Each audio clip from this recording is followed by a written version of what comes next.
നമസ്കാരം, news prime മലയാളത്തിലേക്ക് സ്വാഗതം. ഓരോ ദിവസവും ദേശീയ രാഷ്ട്രീയത്തിൽ പുറത്തു വരുന്ന വാർത്ത ബി.ജെ.പിക്ക് അത്ര ശുഭകരമല്ല എന്ന് അവർക്കെല്ലാവർക്കും അറിയുന്നത് തന്നെയാണ്. മഹാരാഷ്ട്ര പോലൊരു സംസ്ഥാനത്ത് അവർ എങ്ങനെയാണ് ചതിപ്രയോഗത്തിലൂടെ അധികാരത്തിലേക്ക് എത്തിയത് എന്ന് ഓരോ കുഞ്ഞുങ്ങൾക്കും അറിയാം.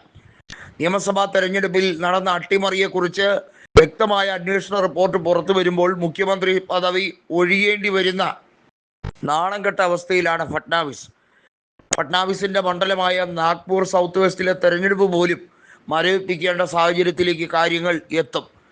അങ്ങനെ എത്തപ്പെടാതിരിക്കാൻ വേണ്ടി ബോധപൂർവം ഇപ്പോൾ ചില കളികൾ കളിക്കുകയാണ്. മഹാരാഷ്ട്രയിലെ വോട്ടർ പട്ടികയിൽ കഴിഞ്ഞ 5 മാസത്തിനിടയിൽ, അതായത് ലോക്സഭാ തെരഞ്ഞെടുപ്പ് കഴിഞ്ഞ് നിയമസഭാ തെരഞ്ഞെടുപ്പിൻ്റെ ഇടയിലുള്ള 5 മാസത്തിനിടയിൽ പേര് ചേർക്കപ്പെട്ടവരുടെ വിവരങ്ങൾ, അതിൻ്റെ കണക്കുകൾ പുറത്തുവിടണം എന്നാണ് രാഹുൽ ഗാന്ധി പറഞ്ഞത്.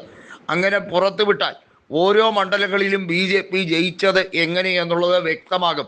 ബി.ജെ.പിക്ക് കള്ള വോട്ടുകൾ കിട്ടിയിട്ടുണ്ട്, അഥവാ ബി.ജെ.പിയുടെ വോട്ടുമായി ബന്ധപ്പെട്ട കാര്യത്തിൽ വലിയ രീതിയിലുള്ള അനിശ്ചിതത്വം ഉണ്ട്.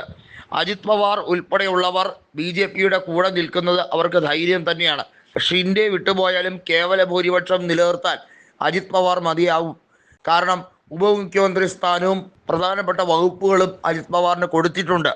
എന്നാൽ ഏകനാഥ് ഷിൻഡെ ഒപ്പം കൂട്ടി പ്രതിപക്ഷത്തെ വിശാലമാക്കാൻ വേണ്ടി കോൺഗ്രസ് മധ്യസ്ഥത വഹിക്കുമ്പോൾ പ്രധാനപ്പെട്ട 2 കാര്യങ്ങളാണ് ബി.ജെ.പിക്ക് വിലങ്ങുതടിയാകുന്നത്. ഒന്ന്, ഷിൻഡെയ്ക്ക് എല്ലാ രഹസ്യങ്ങളും അറിയാം.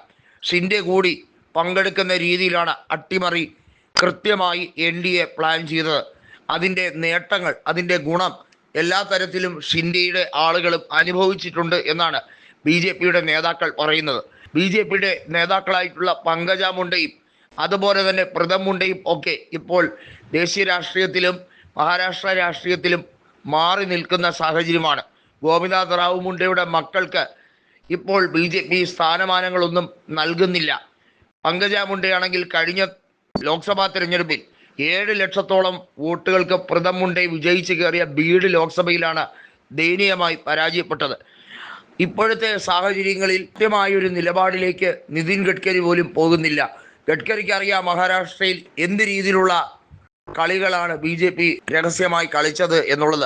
ഫട്നാവിസിനെ സ്ഥാനത്തു നിന്നും മാറ്റാൻ വേണ്ടി ഗഡ്കരിക്കും താല്പര്യമുണ്ട്. രണ്ടുപേരും നാഗ്പൂരുകാരാണ്.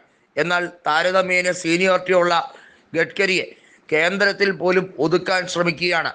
അമിത്ഷാ ഉൾപ്പെടെയുള്ളവർ ഗഡ്കരിയെ എങ്ങനെയും കേന്ദ്ര മന്ത്രിസഭയിൽ നിന്ന് പുറത്താക്കാൻ വേണ്ടി നാണം കെട്ട കളികൾ കളിക്കുമ്പോൾ സ്വാഭാവികമായും ഗഡ്കരിയുടെ മനസ്സിൽ പ്രതികാര ബുദ്ധിയുണ്ട്. അദ്വാനി പക്ഷക്കാരനായ ഗഡ്കരിയെ സംബന്ധിച്ചിടത്തോളം മോദിക്ക് ഒരു പണി കൊടുക്കുക എന്നുള്ളതും പ്രാധാന്യമാണ്. മഹാരാഷ്ട്രയിൽ ഫട്നാവിസിൻ്റെ രാജിക്ക് വേണ്ടി ചില ചരടുവലികൾ ഗഡ്കരിയും നടത്തുന്നുണ്ട്.